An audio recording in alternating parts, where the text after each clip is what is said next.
morning to GloTIME Radio. I'm here with a very good friend of mine, Abdul Qadir. Abdul is a chef at Hals Fabulous Vegas Bar, and I wanted to spend some time, and I caught up with him this morning. Abdul, would you like to say hi to all the people at GloTIME Radio?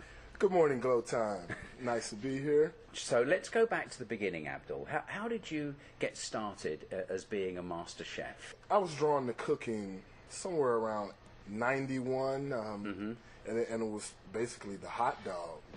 You got started out cooking hot dogs? Yeah. My first job was with hot dogs and more, and I was naturally a competitive person from sports and everything.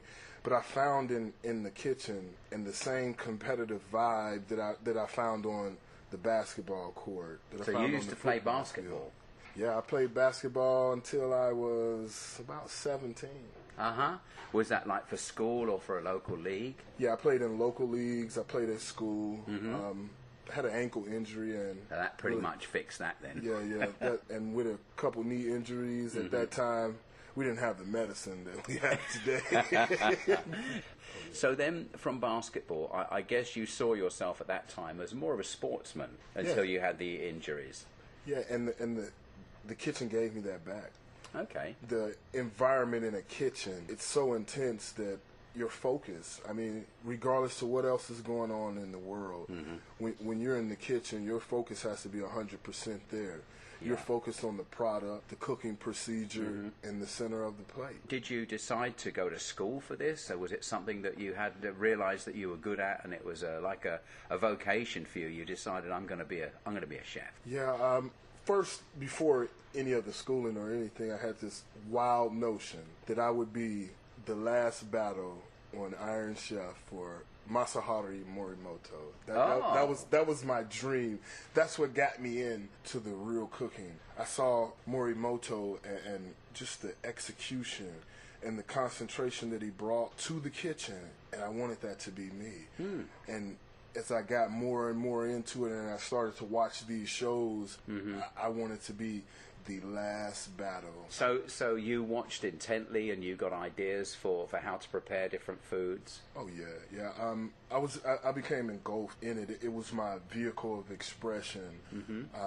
It was where I found that I could really succeed and that I felt I fit in. So I ventured off into the culinary schools. I looked into Le Cordon Bleu. And was it tough to do? I mean, you have to learn very standard ways of preparation, don't you? Oh, yeah. And at that time, the industry was a little different than today.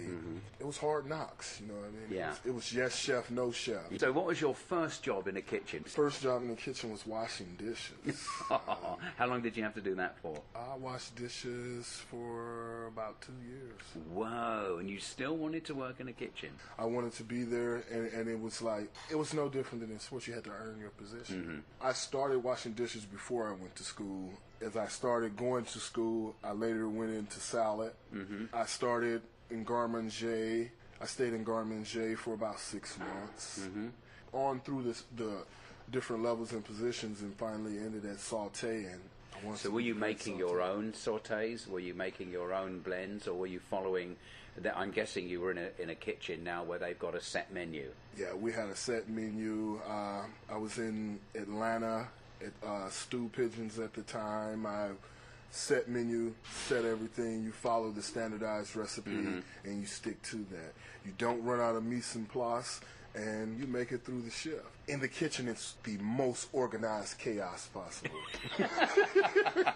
Organized chaos. It's the most organized chaos possible. You got a band of guys, every different walk of life, singing the same tune, harmonizing. First, I was in Phoenix, Arizona, and then I ventured off to Atlanta, and from Atlanta, I came to... Now, just for those listening in the UK, Phoenix, Arizona to Atlanta, that's one hell of a distance. Oh, yeah. Did you know anyone there? Cross country. No, went out in Atlanta with my first wife.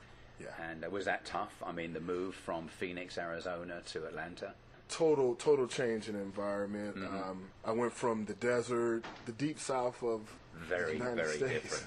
I mean, that's the thing about, in a country like England, there's the north and there's the south, but that's about it. It's about the size of California. And here we are going from a desert to a very, very humid, hot place. How long did you stay in Atlanta? I was in Atlanta for 5 years. And then where did you move on after that? I came here to Indianapolis. You came to Indianapolis? So what brings you from Atlanta to Indianapolis? Well, I'm originally from Indianapolis. Okay. But it just wasn't the same as the Midwest. Kind of a slower pace from a culinary point of view quite yet. Where did you work when you moved to Indianapolis? When I moved to Indianapolis, I first started off at Tastings. It's a wine bar and bistro downtown in the Conrad Hilton. Yes, I know where that is. I spent a little over a year there before I got my first executive chef position here. I moved really right down the street to Hugh Dine. Okay. And that was my first executive chef position and the first menus that I totally put together myself. Okay, and how did they work out? At the beginning, it was great. From there, I went to McCormick and Schmidt's. Okay, which is a very good restaurant. Yeah, back into a corporate environment, but the freedom to really express myself culinarily wasn't quite there. We followed standardized recipes and we followed a strict guideline. Now, isn't that frustrating though, Abdul? You've got this flair, clearly a flair for what you want to do, and you get into one of the very best restaurants that there is. They've also all over Chicago. I've eaten there. But isn't it frustrating that you've got this flair and you go into the restaurant, you have to kind of learn how they cook things. Now, did they let you develop any of your own dishes there? A limited amount. You did have certain specials that you could do. So That's right. I took the frustration from not being able to express what I wanted to express, and I kind of hammered down on the necessary things to run a successful restaurant. And I learned the financial part of the business, which is absolutely critical, isn't it? It's if the you end most up key. throwing half your stuff away, you've just thrown all your profits away. I mean, when you look at the life in a kitchen. Well, whenever I've looked out there, it's like you said, organized chaos. So now you make it to the head chef, and so now you get to put your own team together, people that work and people that don't work out in a team environment like that. Yes. That's the reward in it. You play a key role in the team that surrounds you, and you can only be as good as the people are around you. You're never going to be great without great support. Yes, absolutely. And I've heard your team say this is really good. We're sitting here, ladies and gentlemen, we're sitting here in Hals Fabulous Vegas Bar, and it's closed at the moment. But tonight is going to be Thursday night, and Thursday night is Martini busy. night. It's martini night, half-price martinis, and that brings everybody in. Now, this restaurant is, I would say, if not the best, it's one of the best on the south side of Indianapolis. So take me through that, how you pull this together to develop a really good menu that people start to come back in, because the menu previously hadn't changed for so long. I approached it from a point of view of where I thought new flavors would really entice. It's a culinary challenge to survive here in Indianapolis, but when I looked at it, I wanted to bring an eclectic vibe. And when I say eclectic, I wanted to bring a variety of different flavors to the common ingredients that we're here in Indiana. Well, you cooked with couscous and with merguez, and I said to you, I haven't had this for at least 15 years, and I don't know anyone that even knows what merguez is. For everyone listening in England, merguez is actually a type of Arab sausage, very spicy sausage, and it is delicious. The only place I can get that in London is in Harrods, in the food hall.